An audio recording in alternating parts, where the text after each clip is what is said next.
అండి. వచ్చేసారా? ఈ చల్లని వాతావరణానికి ఏదైనా వేడిగా తినాలనిపిస్తుంది కదూ! అలాంటప్పుడు సాంబార్ అన్నం చేసుకోండి. కారం కారంగా, పుల్ల పుల్లగా భలే రుచిగా ఉంటుంది కదా!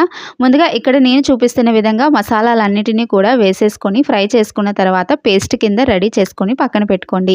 కప్పు బియ్యానికి ముప్పావు కప్పు పప్పు వేసుకొని 5 కప్పుల వరకు వాటర్ కూడా వేసుకొని ఉప్పు, పసుపు వేసుకొని మూత పెట్టుకొని మీడియం ఫ్లేమ్ మీద 5 విజిల్స్ వచ్చేంత వరకు ఉడికించుకోవాలి.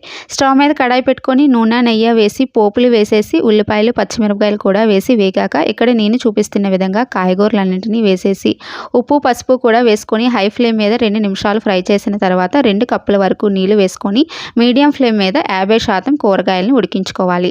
తర్వాత 1.5 కప్పు చింతపండు రసం, మసాలా పేస్ట్, రుచికి సరిపడినంత ఉప్పు కూడా వేసేసుకొని ఉడికించుకున్న తర్వాత ఉడికించుకున్న రైస్ని కూడా వేసేసుకొని సిమ్లోనే ఒక 10 నిమిషాల పాటు ఉడికించుకుంటే వేడివేడిగా సాంబార్ అన్నం అనేది తయారవుతుంది. తప్పకుండా ట్రై చేయండి.